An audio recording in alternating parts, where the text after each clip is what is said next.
ನಮಸ್ತೆ ಸ್ನೇಹಿತರೆ, ಇಂದಿನ ವಿಡಿಯೋದಲ್ಲಿ ನಾವು ಬೇಸಿಗೆಯಲ್ಲಿ ಗರ್ಭಿಣಿಯರ ಆರೈಕೆಗಾಗಿ ಕೆಲವೊಂದಿಷ್ಟು ಪ್ರಮುಖ ಸಲಹೆಗಳನ್ನ ನೋಡೋಣ. ನೀವಿನ್ನೂ ನಮ್ಮ ಚಾನಲ್ನ ಸಬ್ಸ್ಕ್ರೈಬ್ ಮಾಡಿಲ್ಲ ಅಂದರೆ ದಯವಿಟ್ಟು ಹೋಗಿ ಸಬ್ಸ್ಕ್ರೈಬ್ ಮಾಡಿ. ಹಾಗಾದರೆ ಬನ್ನಿ ಇಂದಿನ ವಿಡಿಯೋನ ಸ್ಟಾರ್ಟ್ ಮಾಡೋಣ.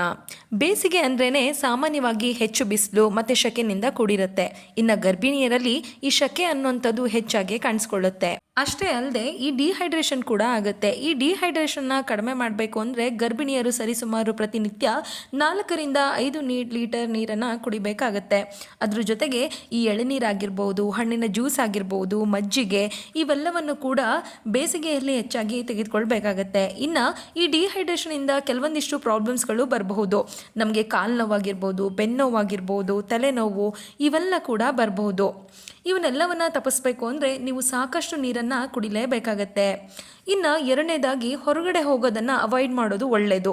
ಅದರಲ್ಲೂ ಈ ಸುಡು ಬೇಸಿಗೆಯಲ್ಲಿ ಆಚೆ ಹೋಗೋದನ್ನು ತಪ್ಪಿಸಲೇಬೇಕಾಗತ್ತೆ. ಅದರಲ್ಲೂ ಈ 12 ಗಂಟೆಯಿಂದ ಸಂಜೆ 4 ಗಂಟೆವರೆಗೆ ಆಚೆ ಹೋಗೋದನ್ನು ಅವಾಯ್ಡ್ ಮಾಡಲೇಬೇಕು.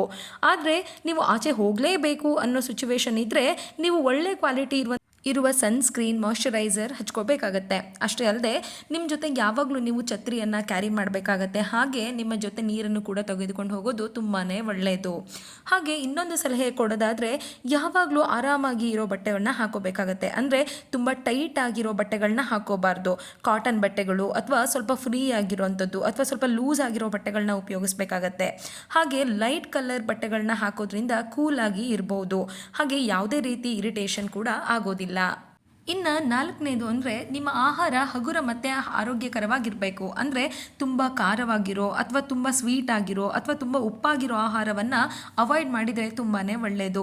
ಹಾಗೆ ಈ ಕರಿದ ಪದಾರ್ಥಗಳನ್ನು ಕೂಡ ನೀವು ಅವಾಯ್ಡ್ ಮಾಡಬಹುದು. ಯಾಕಂದರೆ ಇದನ್ನು ತಿನ್ನೋದ್ರಿಂದ ಕೆಮ್ಮು ಮತ್ತು ಅಲರ್ಜಿ, ಎದೆ ಉರಿ, ವಾಂತಿ ಆಗೋ ಸಾಧ್ಯತೆ ಹೆಚ್ಚಾಗಿರುತ್ತೆ. ಹಾಗಾಗಿ ನಮ್ಮ ಆಹಾರದಲ್ಲಿ ನಮ್ಮ ದೇಹವನ್ನು ಕೂಲ್ ಮಾಡುವಂತಹ ಆಹಾರವನ್ನು ತೆಗೆದುಕೊಳ್ಬೇಕು. ಅಂದರೆ ಈ ಕಲ್ಲಂಗಡಿ ಹಣ್ಣಾಗಿರ್ಬೋದು, ಸೌತೆಕಾಯಿ ಆಗಿರ್ಬೋದು, ಆರೆಂಜ್ ಹಣ್ಣನ್ನು ತಿನ್ಬೋದು.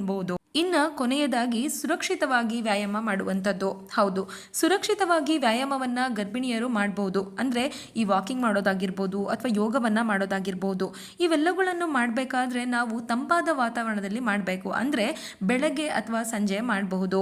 ಯಾವುದೆಲ್ಲ ವ್ಯಾಯಾಮವನ್ನು ಯಾರೆಲ್ಲ ಗರ್ಭಿಣಿಯರು ಮಾಡಬೇಕು ಅಂತಂದರೆ ಅದು ನಿಮ್ಮ ವೈದ್ಯರ ಸಲಹೆಯ ಮೇರೆಗೆ ವ್ಯಾಯಾಮವನ್ನು ಮಾಡಬಹುದು. ಹಾಗೆ ಈ ಗರ್ಭಿಣಿಯರಲ್ಲಿ ಕಾಲು ಊದ್ಕೊಳ್ಳೋದು ಸಾಮಾನ್ಯವಾಗಿ ನೋಡ್ತಾ ಇರ್ತೀವಿ. ಅದನ್ನು ತಪ್ಪಿಸ್ಬೇಕು ಅಂದರೆ ತುಂಬ ಹೊತ್ತು ನಿಂತ್ಕೊಂಡು ಕೆಲಸ ಮಾಡೋದನ್ನು ಅವಾಯ್ಡ್ ಮಾಡಲೇಬೇಕು. ಸ್ವಲ್ಪ ರೆಸ್ಟ್ ತಗೊಳ್ಬೇಕಾಗತ್ತೆ. ಹಾಗೆ ಈ ಉಪ್ಪು ಜಾಸ್ತಿ ಯೂಸ್ ಮಾಡೋದನ್ನು ಕಡಿಮೆ ಮಾಡಬೇಕಾಗತ್ತೆ. ನೋಡಿದ್ರಲ್ಲ ಸ್ನೇಹಿತರೆ, ಈ ಒಂದು ವಿಡಿಯೋದಲ್ಲಿ ಏನೆಲ್ಲ ಪರಿಹಾರಗಳನ್ನ ಅಥವಾ ಸಲಹೆಗಳನ್ನ ಹೇಳಿದ್ದೀವಿ ಅದನ್ನೆಲ್ಲವನ್ನು ನೀವು ಪಾಲಿಸಿದರೆ ಒಳ್ಳೆಯದು. ಈ ವಿಡಿಯೋ ನಿಮಗೆ ಇಷ್ಟ ಆದರೆ ದಯವಿಟ್ಟು ನಮ್ಮ ಚಾನಲನ್ನು ಸಪೋರ್ಟ್ ಮಾಡಿ, ಸಬ್ಸ್ಕ್ರೈಬ್ ಮಾಡಿ. ಧನ್ಯವಾದಗಳು. ಶುಭ ದಿನ.